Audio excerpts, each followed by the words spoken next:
everybody, to the Nightly News Podcast. This is Professor Paul Miller, and I am sitting here today with the co-president of the Nightly News, Leslie Heimbaugh. Leslie, welcome to the show. Hello. Thanks for having me. This is just like old hat now, because we have had, at this point, we've released 4 episodes of Nights at the Movies.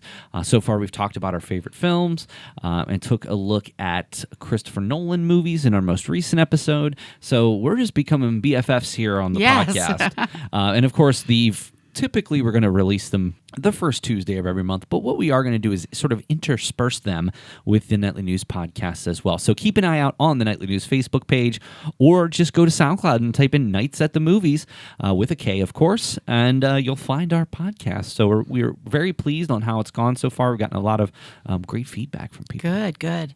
What kind of feedback have you gotten on it? Well, it's mostly from family, but other people have said that they've just gotten a kick and just cackling at the different things that we end up talking about and how much fun we seem to be having, which I love too. There's nothing better than having a fun podcast. Yeah, exactly. Certainly, a lot of times we're recording on Fridays, so a lot of times it's a nice way to cap our week. Yeah. Well, today, Leslie, why we have you here is because we're going to take a look at what you have coming up here on Friday, July 30th at 6 o'clock for our next edition of our CPC Film Series, Scott Pilgrim versus the World.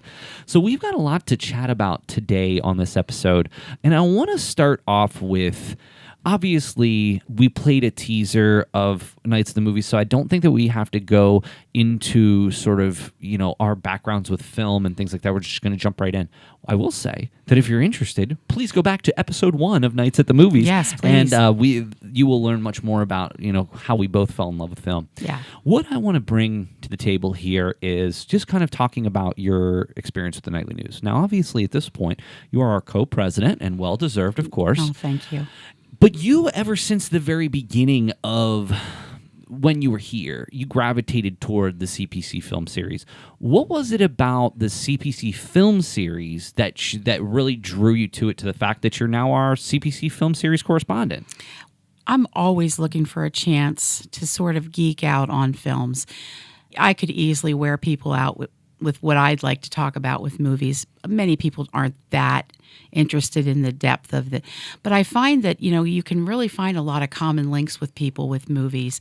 And as I plan to talk about, you can't stress enough that movies it's just a way to disengage from the troubles of the world.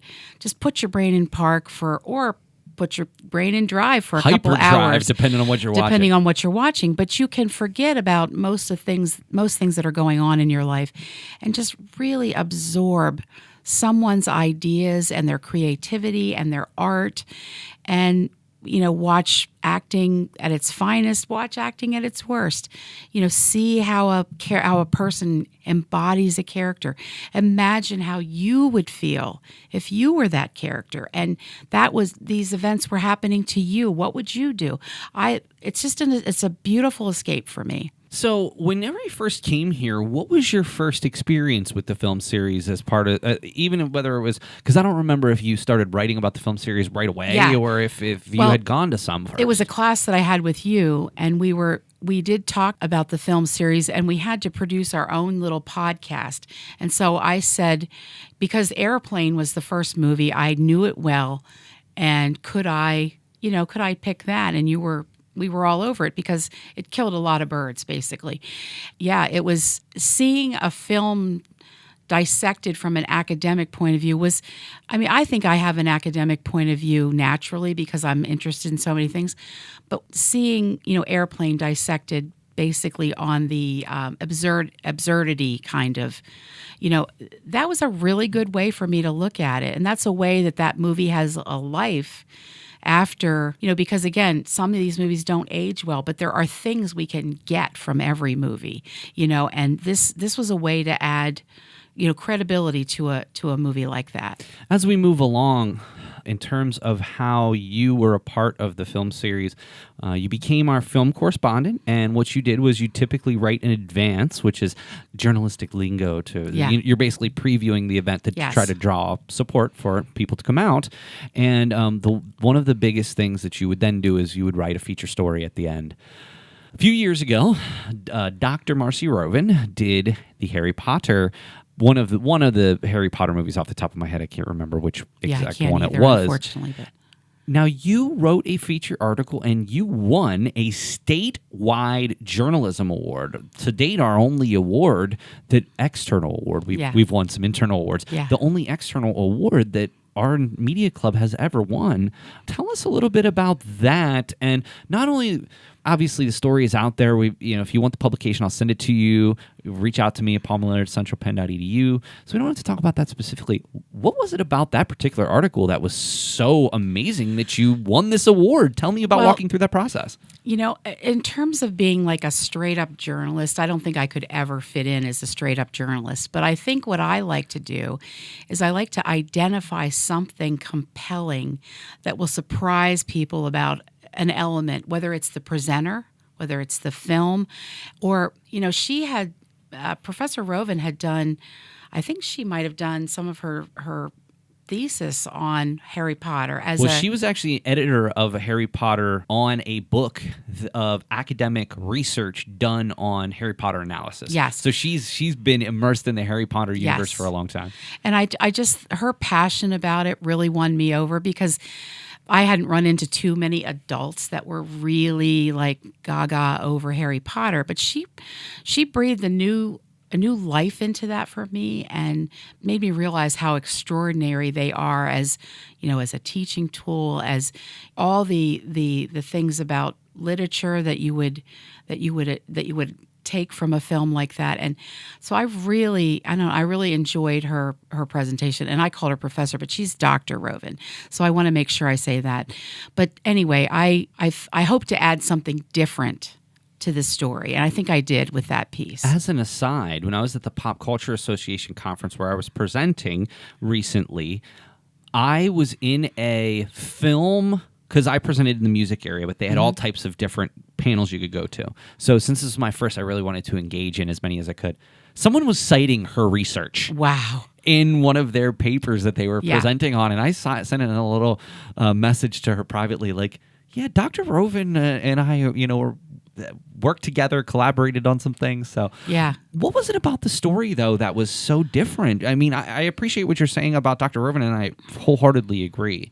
What was it about that story that was so unique? Wow. I'm not sure if I remember specifically what it was. It was just a masterpiece that you're winning a statewide award with. I don't remember. Yeah, it just I guess it just hit all the right notes for them. I didn't get to read any of my competitors' pieces either, so I was pretty shocked that it got an honorable mention in that competition.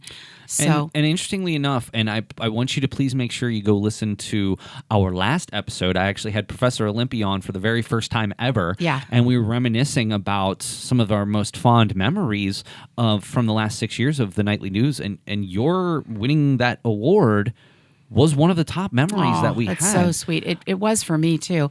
I'm certainly not the traditional college student age. And, to be recognized. And no age requirements on any of these awards. It's true. I don't know why I keep saying that. But the other thing is, I was an art major in college the first time around.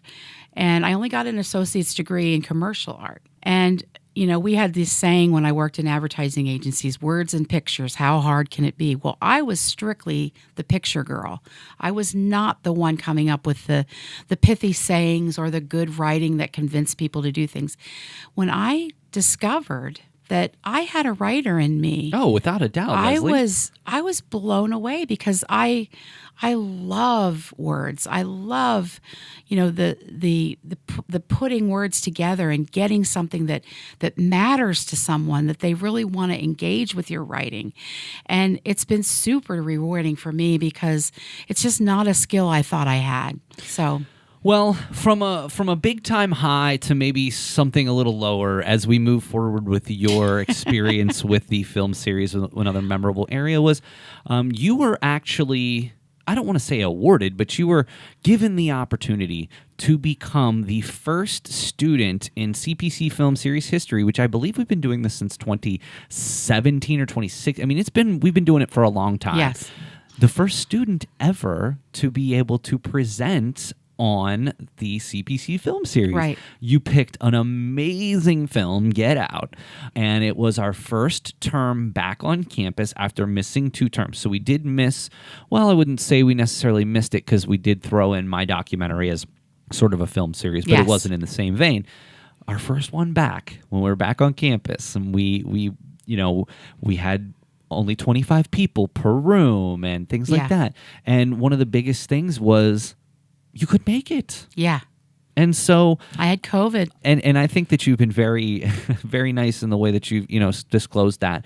And here's the crazy thing, Leslie, is I will never forget you speaking with you earlier that week. Yeah. You had let me know, you were like, I'm not feeling real well. And it had been before you got a test. You're like, Yeah. I'm not feeling really well here. I'm like, you'll be okay. Yeah. And then, of course, you did get the test. To your credit, and I know that it kicked your butt. Yeah. To your credit, you put together the most eloquent presentation, and it worked. I Yeah. mean, we had multiple Aw. rooms of people. I think we had 3 rooms of Yeah, people. that's so It sweet. worked. We were able to just pop it on before the film, play it, and obviously I know that you wanted to be Yes. there. But what you did, even with COVID, Yeah.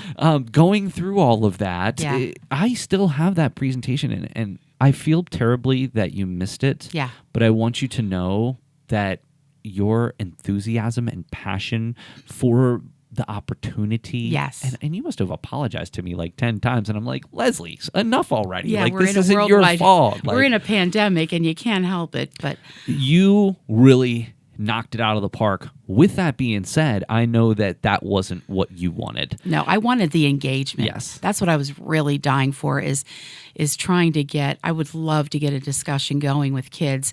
Sometimes it happens, sometimes it doesn't. But at least I got to say my piece on a fantastic movie that I think, I got some feedback from students that went, and they were really glad to have that, an analysis of that movie from a critical race theory point of view. And I must tell you, that was another movie that I had never seen. Yeah. And that film is burned into Yeah. my brain. Yeah. Like how unbelievable, how much I really love that movie. Yeah. And it was all because, that one specifically I didn't watch because I knew I was going to Yes. see it. With Scott Pilgrim, I've never seen it, but I'm going to watch it ahead of time Yeah. just so I can Well, help write this story. And just quickly, for our listeners, the watching Get Out after you've seen it the first time is hugely You're watching valuable 2 different movies. because you can't believe what you know going into it the second time. So it's a fabulous movie. So again, before we leave this, I want to thank you for your efforts. You very easily could have just said, "Look, I got COVID. We're just going to have to postpone." And you would ask me, you're like, "Well, can we move it?" And I said, because this is like day before. Yeah. And I was just like, you know what? The show must go on. Yes.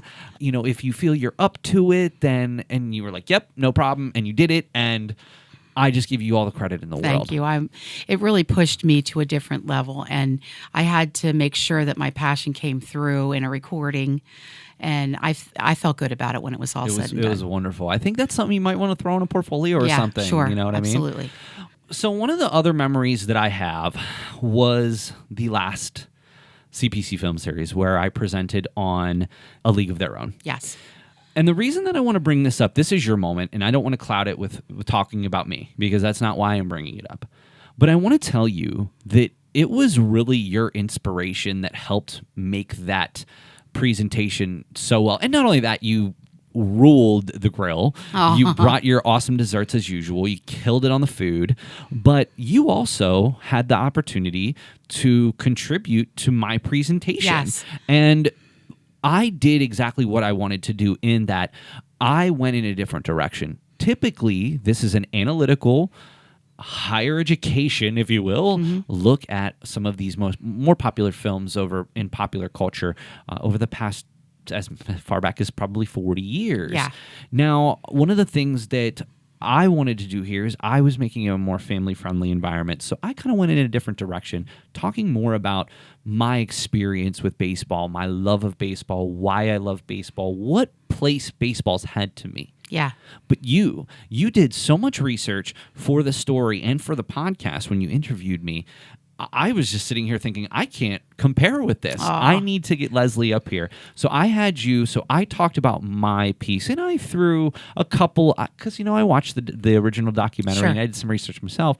I threw a couple of unique facts out there, and then I brought you up, and you just killed it again, Oh, you're so talking nice. about the people from the league. Well, I think that's another thing that's so important about this film series is that taking a look. I'm not that much of a baseball fan, but actually now I can say that I'm so much more interested because I love the human interest story that's behind sports.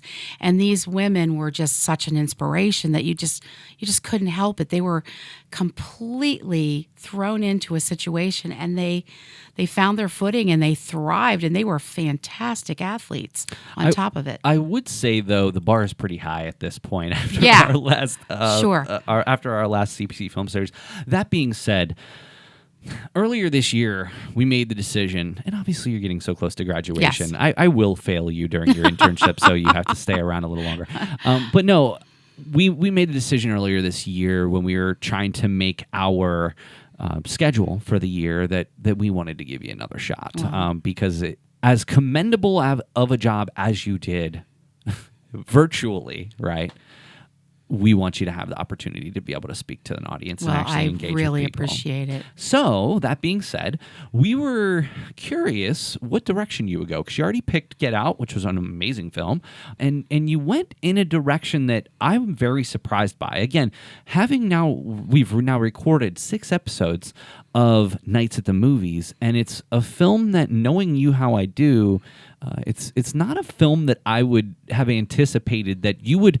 And it's not just that we like these films, right? It's that we love these films. We're not going to pick A League of Their Own. Again, is it in my top 10? Probably not, but I love it. Yeah. And in the essence of as a baseball film. And a family film? Yes. Yeah. Well, and frankly, if you're asking me my favorite baseball film, it would be Major League. Sure. But I did an R-rated movie with Big Lebowski already in the film series. Now, I did want to have something a little bit more family-friendly, but I saw League of Their Own in a theater. Yeah. But that being said, we wanted to give you this opportunity, and you've selected Scott Pilgrim versus the World. This is a 2010 film which features the likes of, let's read off some of the people who you're going to know.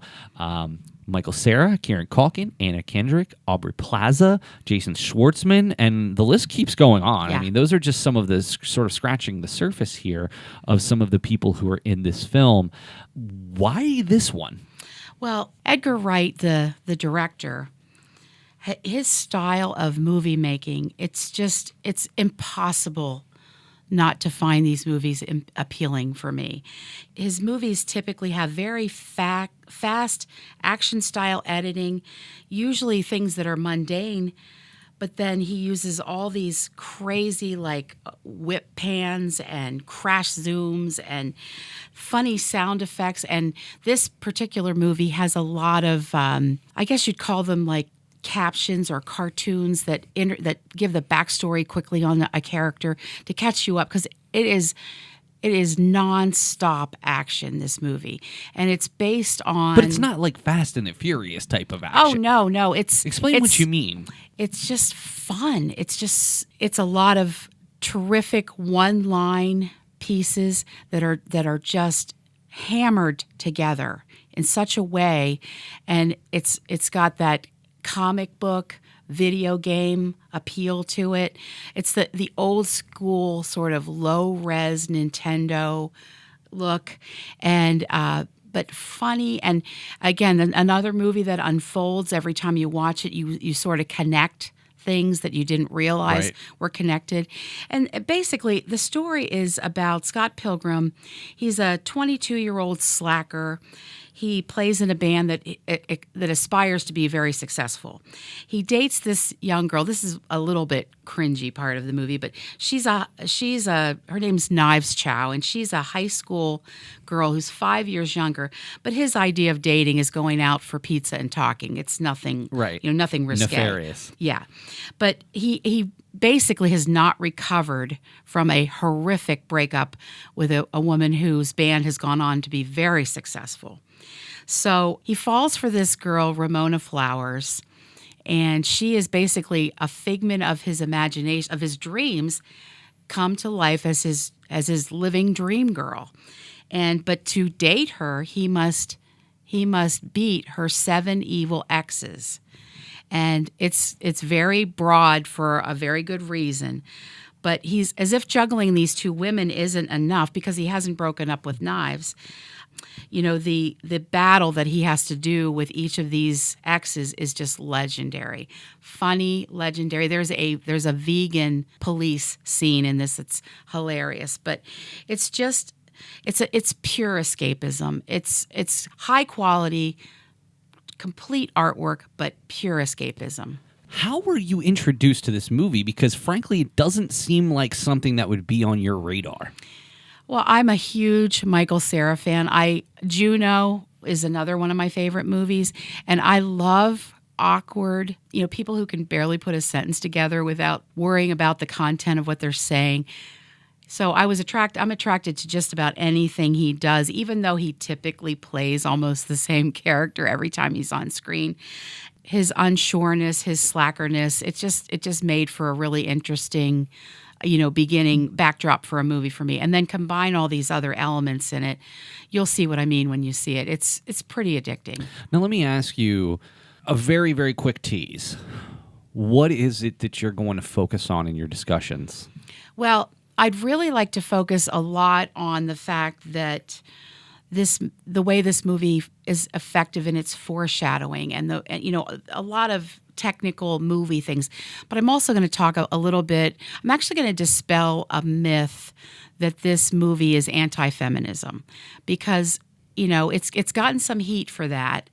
But really, when you put a strong female character, even if in the end she's kind of he's won his right to date her, she does not go down without a fight. Right. So it's a beautiful depiction of their relationship and how it evolves. Well, I just have one final question here for you before we finish up for this episode. As you look back, and obviously we'll still have you for part of another term. Yes. So you'll still have one more opportunity to do another story with us. But when you look back, what impact has the CPC Film Series had on you as a student here at Central Penn College? Well, again, I love all the generations of people at this school coming together. I love the idea of an academic discussion about pop culture items and things that we might be tempted to breeze past and not really consider how much thought, effort, artistry, creativity goes into pulling something like this together. Are movies the most important things in the world? No. But we all need a break from reality sometimes. And these, movies and books and all the different forms of art really provide us with that. And I think we really have to make ourselves take a minute from our lives and engage with this art, because otherwise we'll probably just burn up and explode somewhere, really. I love the way you put that. Yeah. Leslie, listen, first of all, it means the world to me that I'm going to be able to be there supporting you in your first... this is the way I've been saying it. You'll be the first student to present live. Yes. Because you were the first student to present, but Yes. you're also going to be the first student to present live as well. We're really looking forward to this. And Yeah. I hope that you're able to get some of your friends and family to come out. I'm going to get my Yes. friends and family to come out. And we're really looking forward to this opportunity for you to do this in one of your final Yes, send-offs thank here at the you. college. It's going to be really fun. I'm really looking forward to it. I hope lots of our students take advantage of this opportunity. Well, save the date. Friday, July 30th at 6 o'clock. The film will be in the theater. We're going to be, weather permitting, right outside of the theater. There's going to be snacks. There's going to be candy. You're going to bring some desserts. And, of course, the whole event's sponsored by Gamma Beta Phi as a fundraiser for them. So that's really cool Yes. as well. It's going to be great. All right. Well, please, everybody, save the date and join us for our next edition of the CPC Film Series with Leslie Heimbaugh presenting Scott Pilgrim versus the World. All right. Well, that's going to do us for another episode of the Nightly News Podcast. Leslie, thank you so much for your time today. No, thank you. This was my pleasure. Okay. Well, so for Leslie Heimbaugh, this is Professor Paul Miller, and we will see you again next time on the Nightly News Podcast.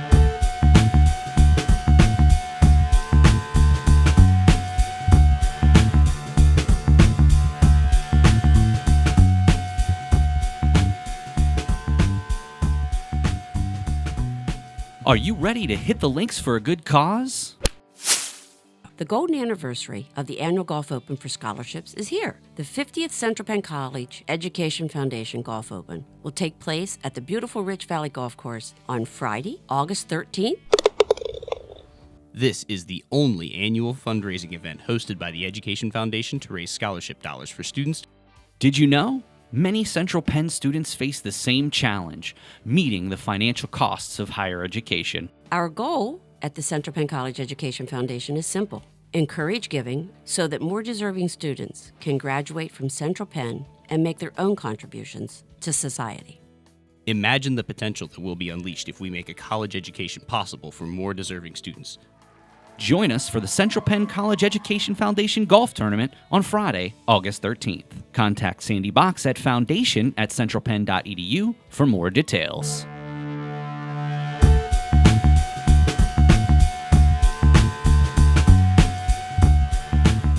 Welcome, everybody, to the Nightly News Podcast. This is Professor Paul Miller, and I'm being joined today by one Nightly News regular fans and listeners will recognize this wonderful voice by our political correspondent, the former, I got to start by saying, I didn't realize it had been over a decade since you've been retired, former senior Deputy Attorney General John Butchar, our political correspondent. So, John, welcome back to the program. Well, thank you very much, Paul. It's been quite a long stretch of time since we've had you on, but obviously that was partially because or fully because of the pandemic. We took a little 6-month break, but we're glad to have you back on. We want to kind of talk about a little bit of the fallout from the primary elections that took place in mid-May. Also being joined today here by Nightly News Secretary Nash McCumsey. Nash, welcome back to the show. Happy to be back, Paul. Well, John, one of the main reasons we want to have you on today is to discuss sort of some of the fallout from the primary elections that took place here in May. And one of the things that I felt that it was worth talking about this was because, number one, let's start here. Why were these ballot initiatives put on a primary election in an off year? Was it because, the lawmakers knew that voter turnout probably wouldn't be very high and they were trying to sort of get it in without a whole lot of fanfare? Well, I really believe it was just the timing. They have been the Republican legislature, and our legislature in Pennsylvania is majority Republican. They have been very angry with Governor Wolf's emergency declaration and his various mitigation strategies. So they said, let's get rid of this as fast as we can. Well, but it was just odd how it came up in this primary election. There wasn't really a lot of discussion about it. The way the questions are worded was very strange, and it was almost like it was a great thing that these powers were to be limited or something like that. It seemed strange to me that they included them in this primary election. Well, it certainly is politically based. I mean, there's no question that the two initiatives, the constitutional amendments, were specifically directed at Wolf's mitigation orders. There's no question about that. There's no secret about that. I mean, the Republicans made it very clear that they wanted to undo them. Now, from a Republican standpoint, it is their position that the mitigation orders went beyond what they should have. They wanted to open businesses up earlier, and they wanted to, get everything back up from mostly from a financial standpoint, not from a health standpoint, obviously, because these particular measures have the potential of very negatively impacting public health. So all 4 ballot initiatives were voted yes. So that let's talk about, especially with the first 2, what does that mean that these constitutional amendments were passed? What does that mean for the average citizen? Well, our Constitution prior to these amendments gave the power to declare an emergency to the governor. And that is typical among the states. And the legislature, because they were Republican, and had the majority to actually get the votes out, basically said, we're going to try to change this, and they did. So, but what does that mean? So, we understand that now it's the legislature's purview to extend a emergency order. Look, maybe my first question is, so yes, a pandemic. What are some other types of things that might happen in order for a governor to declare a state of emergency or emergency orders, as it were? Well, any natural disaster as well. Everything in which a governor can declare an emergency or a state of disaster, one of the things that is impacted is very often that declaration triggers the availability of various federal funds to deal with whatever the disaster is. In this case, it's a pandemic. So the question is, from the governor's standpoint, is how can I limit the damage? How can I limit how many Pennsylvanians are going to die from this pandemic? And, listen to the medical advice. And the medical advice was, we know the virus spreads most in enclosed spaces where people are laughing and talking, restaurants, etc. I mean, we know this. That was not a secret. One of the things that Governor Wolf did was impose closures on businesses, primarily restaurants and other similar businesses that had exposure for the public. And was it difficult for them? Certainly. It's difficult for everyone. And I isolated at home for a year because I'm in one of those vulnerable groups of individuals. So the pandemic was difficult for everyone. You seem to take it well, though. Every time I saw you, you were in good spirits, and your garden in the back of your home was immaculate. Well, I did a lot of hiking and a lot of working out and a lot of gardening. Not a lot of other things. Not going out to see live music and other kind of fun stuff that I always did. So one of the things that I noticed, there are some members of my family that are even further to the left of me, and yet they voted yes to this ballot. Just as an anecdote, why do you think something like that would happen? Did they understand what was at stake? I believe not. I think that's one of the issues. Well, one of the things that I found was that I clearly understood what was at stake and what the ballot measures were for. I'm not sure everyone did. And people typically, when they go to a poll, are not even thinking, they're not thinking about ballot initiatives. And many don't even know that there are ballot initiatives. Most people are going to vote for their favorite candidate in a primary or general election. And in this case, I think the most important things, the most contested things on the ballot were these ballot initiatives. So if you took the time to read them and if you understood them, you basically decided whether you wanted to go for health and safety or reduce the damage to business. Well, and that's one of the things I remember talking to you, and I don't know if it was on the podcast or just in our personal chat. The way that these initiatives are written is very, very specific. And I think if you read them, they might, in some cases, not necessarily this one, be a little overly complicated. In fact, I think it was the time when we were talking about the initiative that was asking about property taxes. And I went to you and I said, what is the deal with this thing? Like, I don't even understand. And I'm a relatively educated person, and I can't even understand what this is saying. Why are they worded in those ways? Who are the people who writes the initiatives, and what interest do they have in wording them in a certain way? Well, once the Republicans decided they were going to take this direction, it was actually, I believe, the Wolf administration that worded these ballots.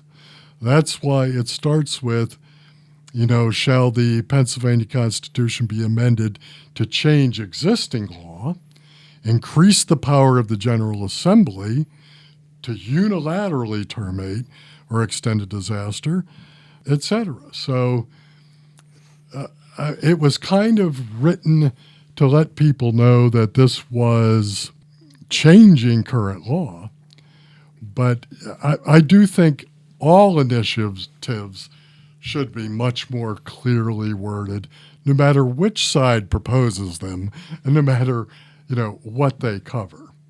But I'm not sure people, from a standpoint, to get to your point of, do they put them up now because there are fewer people vote in the primary? Possibly, because I know my neighborhood was flooded with Republican signs, vote yes. And every 3 days I got postcards, vote yes. Well, that's what's really interesting. In Nash, you saw it in class as well. You brought one of these postcards that, was talking about these particular ballot initiatives. Nash, do you recall what some of the nomenclature was on those? It is remarkable, almost, how those sort of initiatives, specifically the one that you brought up in class, could say so much while saying so little, because I was able to read about the ballot initiatives and yet not understand anything about them. And if you follow the website, it's basically the same thing. It is like the smallest page with minimal information about what's actually there. It's just vote yes. I would ask, does this speak to you of something akin to voter suppression? Voter suppression is a serious and real topic right now.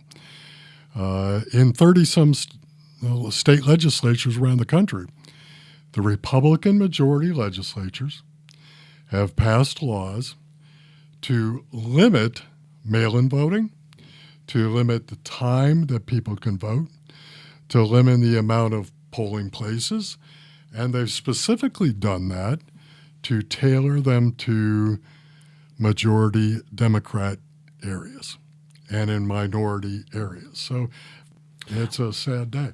So just as a recap, those two ballot initiatives will change the Pennsylvania Constitution. Yes. And that is something that I don't think that got enough play. The other two also change the Constitution as well. Can we talk a little bit about that? Sure. Well, the other two do change the Constitution. And while you're looking that up, John, do you ever remember a primary passing amendment initiatives before, off the top of your head, as someone who's been involved in political game for a long time? Typically in the past, historically, it's been done at a major election, and it's been vetted big time by everybody and discussed ad nauseum, so the voters really did understand what they were voting for. So this was snuck through a little bit. You can't really call it voter fraud, but it's a way to get your point across the easiest way possible. So the other two ballot initiatives, again, do change the Constitution. So tell us a little bit more about what the ballot question 3 and ballot question 4 were all about. Well, ballot 3 was just, the question was, shall the Pennsylvania Constitution be amended by adding a new section providing that equality of rights under the law shall not be denied or abridged because of an individual's race or ethnicity. And so this is the first time our Constitution says, the Constitution is now race neutral. You cannot be discriminated against. You cannot have a law written against you based on your race or ethnicity. So I think it was long overdue. Now, we have laws on the books, but to this point we had not had a constitutional provision. Who was responsible for putting this through? This was pretty much bipartisan at this point, and the vote. And there was. So you're saying things do still get done in a bipartisan fashion in government? Occasionally, yes. But okay, so and that I think passed at like a 92% or something like that.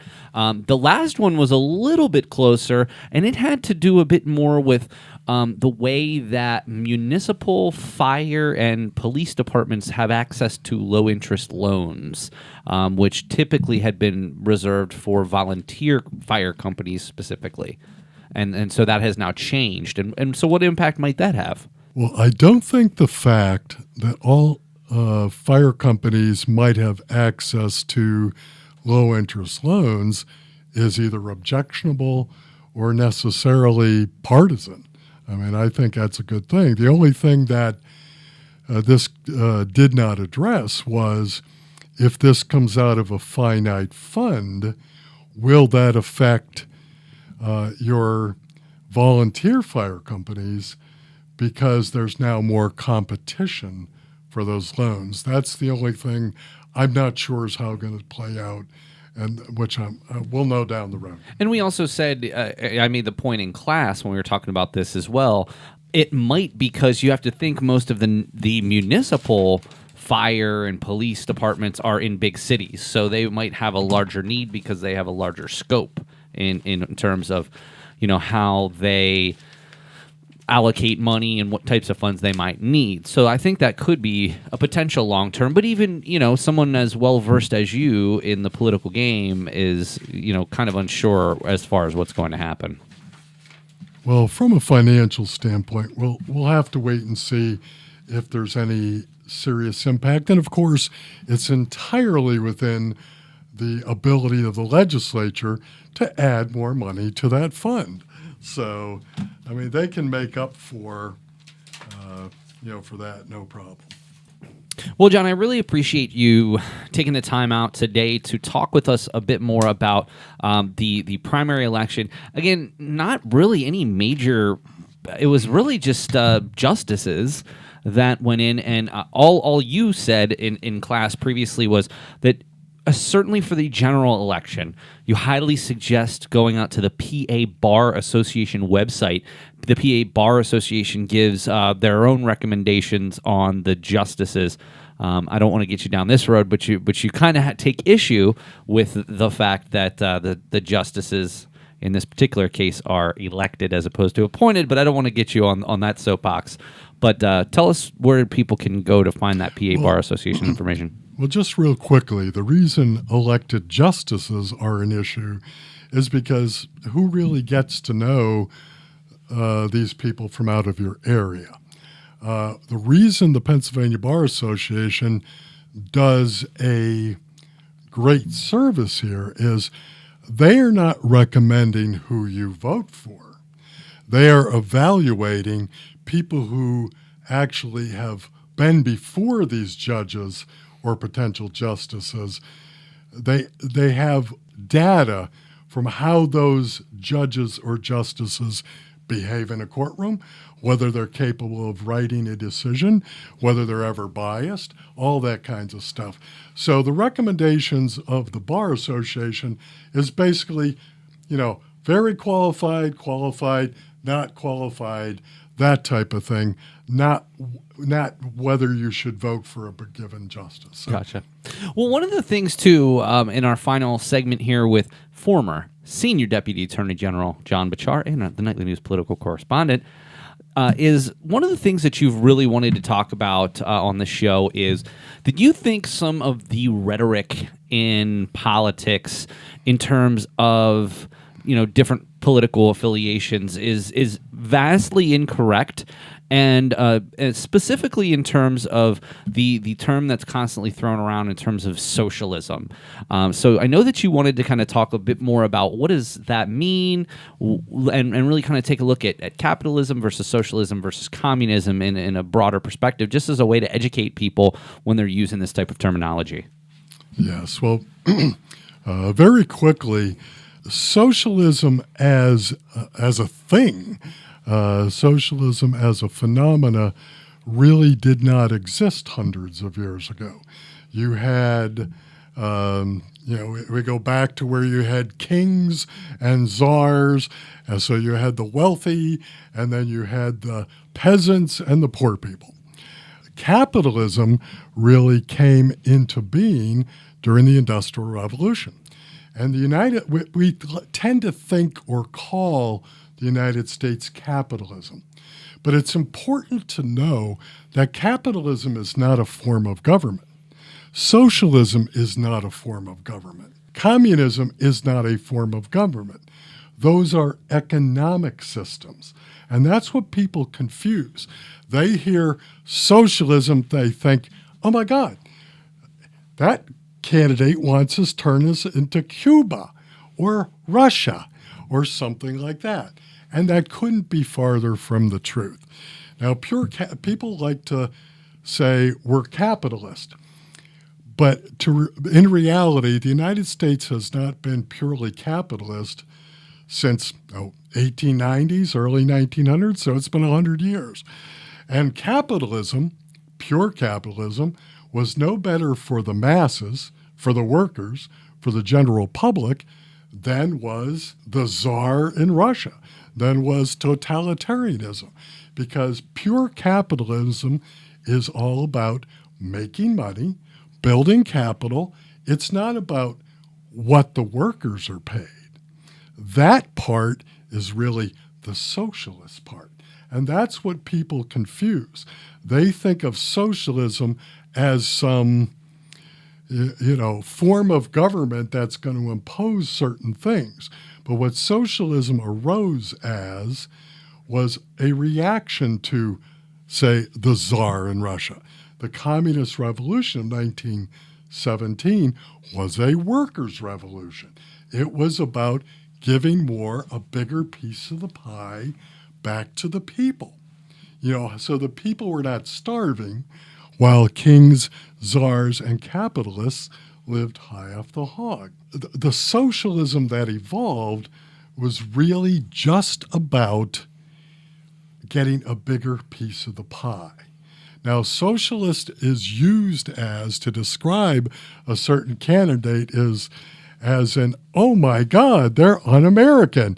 They're a socialist. Well, I mean, when you think about Bernie Sanders, I mean, that's the number one adjective that's used to describe Bernie Sanders. Yes. And Bernie Sanders is socialist in that he's arguing for a bigger piece of pie for the workers. And what is the two big areas? What's the biggest area? An increase in minimum wage. Under capitalism, there's no requirement to have a minimum wage. There's no requirement to pay anything. So capitalists paid as little as necessary, just like the czars only kicked back to the peasants what was necessary to keep them alive and producing, whether it be their agrarian products or whatever. So I think that one of the big links that you see in terms of how the definition of socialism is used today is that it is a one-to-one with communism, as in socialism will lead to communism as a one-to-one. What are sort of the differences between those two ideological terms? Well, communism, to be honest, hardly exists today. You really do have countries that are socialist. And when we think of socialist countries, a lot of the first thing that comes to mind is, Cuba, Russia, etc. But people forget Norway, Sweden, Denmark, they are democratic socialist countries in that they have more benefits than we do in the United States. I mean, we have to think about socialism as in our capitalist economy, as it evolved throughout the 1900s, as it became clear that, as labor unions evolved and workers' representatives arguing for a better life for the workers, for the people, that is really what socialism is about. So Bernie Sanders' socialism is, let's give everybody a livable wage. Because clearly, if you work 50 hours a week at the minimum wage, you're still not up to the poverty line. Can you support a family of 4 on that? No.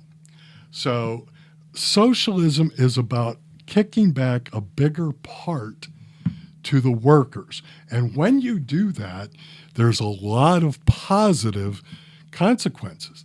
When people make more money at the lower end of the spectrum, you reduce a lot of things like crime because they have enough money to fulfill their needs. So what people need to stop focusing on, equating socialism with some nefarious governmental plan. Socialism is just the plan to give workers a little more. We currently now, everyone agrees, every research agrees, that our income gap is greater now than at any time in history. And it's greater in the United States than in any other positive country, any Western country, any democracy. So the socialist only agenda, it's not to create some type of Russia-like entity here. The socialist agenda is put more money in the workers' pockets so they can survive, so they can do better. Would you say that it's true that there are certain things that we have in our country currently that, if pitched today, would be accused of being socialist and by extension communist? Things like Social Security, things like Medicare. Well, Social Security, Medicare, welfare, disability, unemployment, workers' compensation, these are all socialist programs. If you bash anything socialist, then all these programs fail. That is what's the give back. In pure capitalism, the capitalists keep it all. In socialism, it all goes back to the people. In a mix like we have, the capitalists still, the entrepreneurs, still have the incentive to make money, to build businesses. And that's important. Not that capitalism with checks and balances is a bad thing. It's a great thing. But without any socialism, we would have none of those other programs. So that's what people should understand is for 100 years, the United States has been both capitalist and socialist. And the manner in which it's been socialist is Social Security, disability, workers' compensation, unemployment, Medicare, welfare, etc. Do we need more socialism? That's a question of, should we raise the minimum wage?